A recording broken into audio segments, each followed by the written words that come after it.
Hello बच्चों, चलिए प्रश्न को पढ़ते हैं और समझते हैं। सिद्ध कीजिए, हमें एक सारणी दिया हुआ है जिसकी पहली पंक्ति है ए सी ए प्लस सी, दूसरी पंक्ति ए प्लस बी बी ए, और तीसरी पंक्ति के अवयव हैं बी बी प्लस सी सी। और इस सारणी के बराबर हमें लेके आना है 4 ABC। प्रश्न को हल करने से पहले प्रश्न के लिए हम मुख्य अवधारणा समझ लेते हैं या लिख लेते हैं। तो प्रश्न की मुख्य अवधारणा, जिसकी सहायता से हम इस प्रश्न को हल करेंगे। मुख्य अवधारणा में हम सारणिक का प्रसार कैसे किया जाता है, उसे कैसे हल की जाती है, इस बात पर चर्चा करेंगे। तो हम यहां पर लिखेंगे सारणिक का प्रसार। सारणिक का प्रसार। अब सारणिक के प्रसार के लिए हम सबसे पहले 2x2 की सारणिक को हल करना सीखेंगे, अर्थात जिसमें 2 पंक्तियां हो और 2 स्तंभ हो।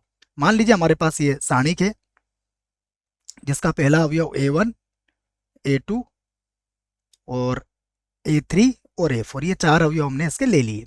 इसको हल करने का तरीका क्या होता है, पहले A1 का गुणा आप A4 से करोगे, तो ये A1 और गुणे में आ जाएगा A4, और फिर माइनस का चिन्ह लगाओगे, फिर A3 का गुणा A2 से कर दोगे, तो ये हो जाएगा A3 और गुणा में आ जाएगा A2।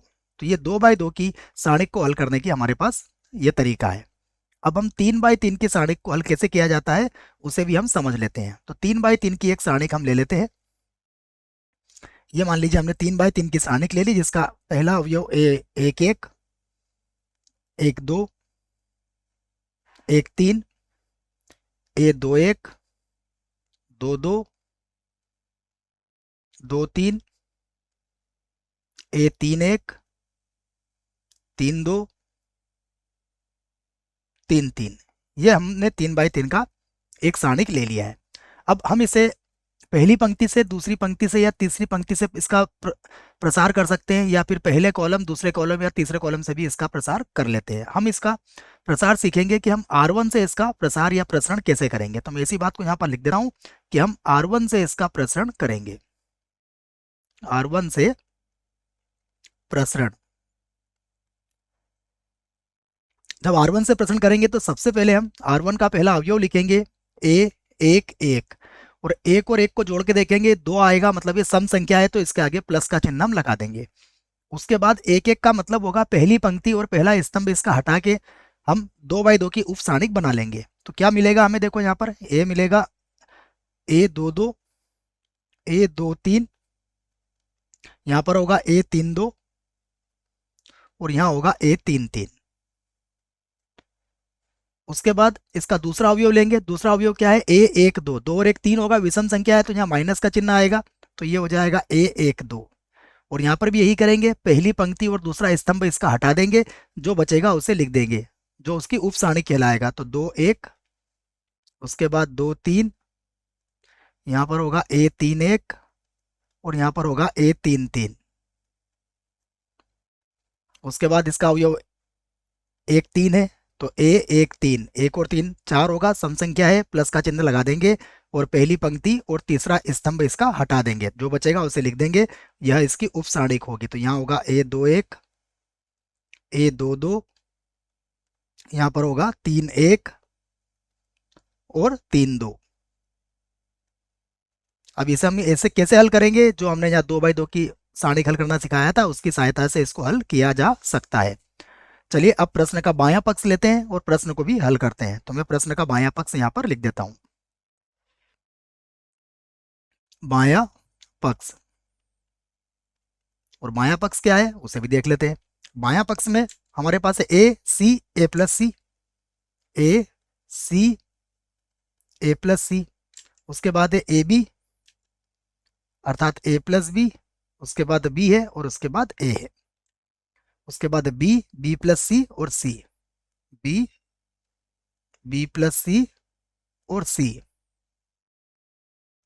अब इस बात को देखिए, हम इसका R1 से प्रसरण करेंगे। इसको मैं लिख देता हूं यहां पर, R1 से प्रसरण करने पर, R1 से प्रसरण करने पर, तो यहाँ R1 का पहला अवयव लिखेंगे। पहला अवयव क्या है इसका, A, तो हम इसको यहाँ A लिख लेंगे, और उसके बाद A की सीध वाली पंक्ति और स्तंभ को हटा देंगे, और 2x2 की जो हमें उप सारणिक मिलेगी उसे लिख देंगे। तो ये होगा बी, यहाँ पर होगा ए, यहाँ पर होगा बी प्लस सी और यहाँ पर हो जाएगा सी। उसके बाद देखिए अगला अवयव सी है, उसका चिन्ह बदल देंगे तो सी माइनस का हो जाएगा। सी की सीध वाले पंक्ति और स्तंभ को हटा देंगे तो यहाँ मिलेगा हमें ए प्लस बी, उसके बाद ए, फिर बी और फिर होगा सी। अगला अवयव ए प्लस सी होगा, इसके आगे हम प्लस लगा देंगे और इसकी सीध वाली पंक्ति और स्तंभ को हटा देंगे तो यहाँ होगा ए प्लस बी, उसके बाद होगा यहाँ बी, उसके बाद बी और यहाँ होगा बी प्लस सी। अब हम इसे हल कर लेंगे।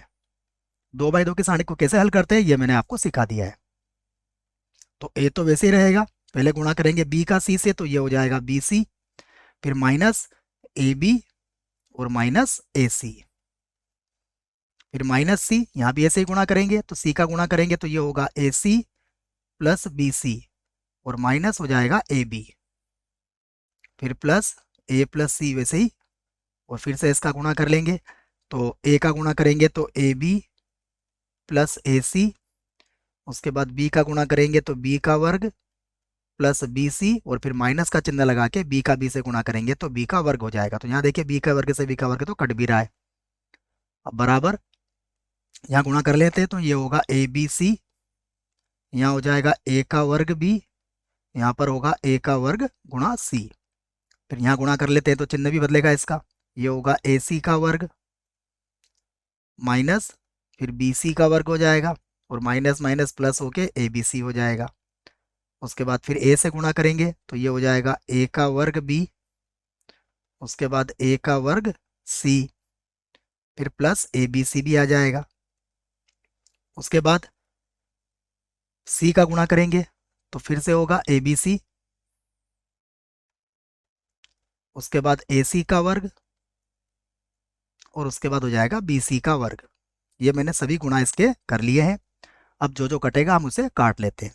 देखो क्या क्या कट रहा है, माइनस ए का वर्ग बी, तो देखो प्लस ए का वर्ग भी यहाँ पर है, माइनस ए का वर्ग सी प्लस ए का वर्ग बच्चों ये नहीं, ए का वर्ग सी ये है ना, ये गलती से, तो ए सी का वर्ग इसको देख लो, ए सी का वर्ग से ये कट जाएगा। उसके बाद माइनस बी सी का वर्ग प्लस बी सी का वर्ग कट जाएगा। अब बराबर क्या बचेगा देख लीजिए, A B C A B C A B C कितना हो गया 4 ए बी सी, और बराबर क्या लिख देंगे हम, ये हमारा क्या है, ये हमारा दायां पक्ष है, दायां पक्ष। यही हमें लाना था। आशा करता हूं बच्चों आपको इस प्रश्न का उत्तर समझ में आया होगा। धन्यवाद।